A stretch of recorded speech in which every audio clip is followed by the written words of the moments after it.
sentences must include someone doing something. This is lesson 2 in the architecture of grammar. My name is Léandre Larouche. I'm the author of the architecture of grammar and the founder of Trivium Writing.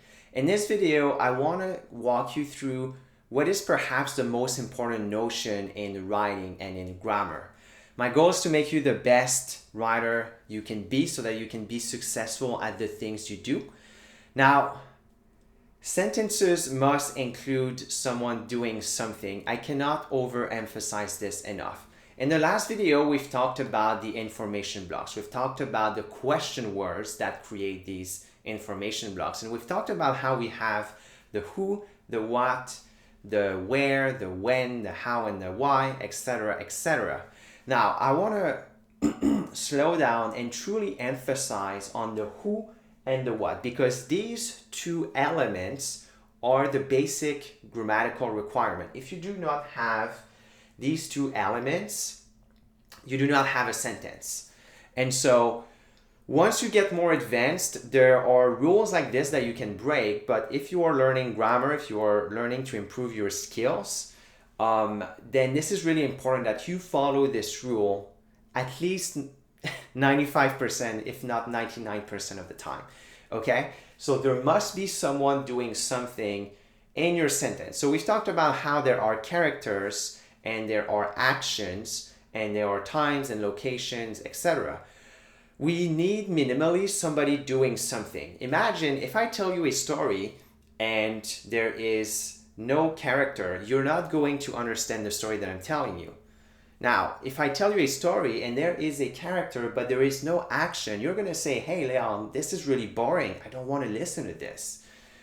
Because, there's nothing there. There is no story. And sentences in the end are just stories. And, they convey something. Every single sentence conveys something. And together they convey a bigger picture. So you need a who and a what minimally. Now, what does this mean? Well, you remember I've talked to you about sentence components. Well, the who and the what. So the who, we're talking about nouns. What are nouns? Well, nouns are either people or objects.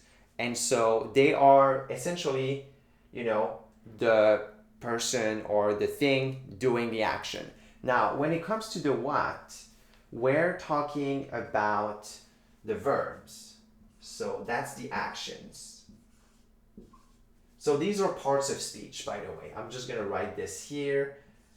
POS. These are parts of speech. Nouns, verbs, okay?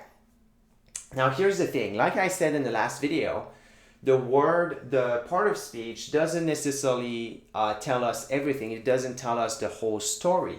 So when it comes to the word role, in that sentence that has a who and a what, you need to have a subject. And that's what the who does. Now, the verb is a part of speech, but it is also a word role. So I'm going to put verbs.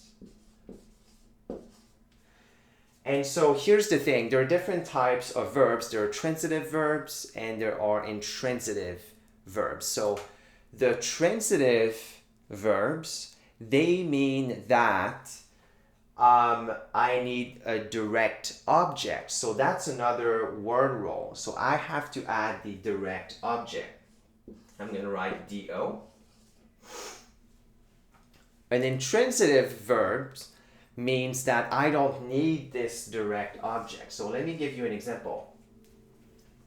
Léandre wakes up.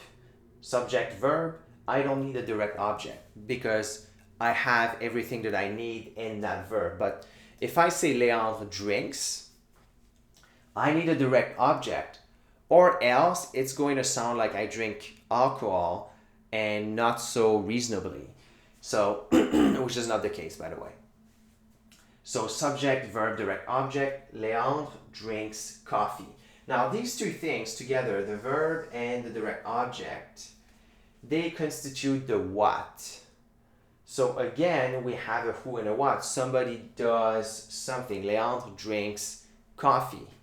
Now, we can add, indirect object, and an indirect object would be somebody receiving the action. For example, if I give someone coffee, that person becomes the indirect object. So we're not going to go into this just yet in this video, because really the point that I'm making here is that you need these two things. You need the who and you need the what in order to have a grammatical sentence. If you have that, your sentences are going to make sense. Now, of course, you can't just have sentences that have a who and a what only. You need to have these other things like the what, the where, the how, the why. Otherwise, your writing isn't going to be rich.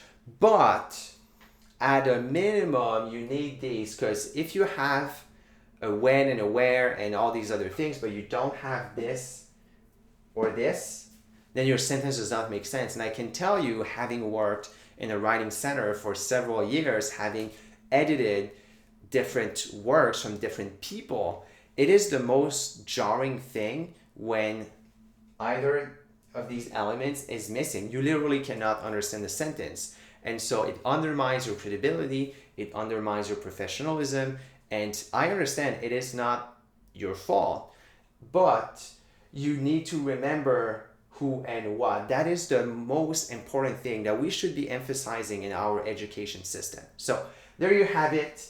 There's someone does something. You absolutely need a who and a what, a subject and a verb, and in a lot of cases, the direct object, and your noun, verb, as your parts of speech. So this concludes lesson 2 in the architecture of grammar. I hope that this was valuable. Now you can go in lesson 2 in the book.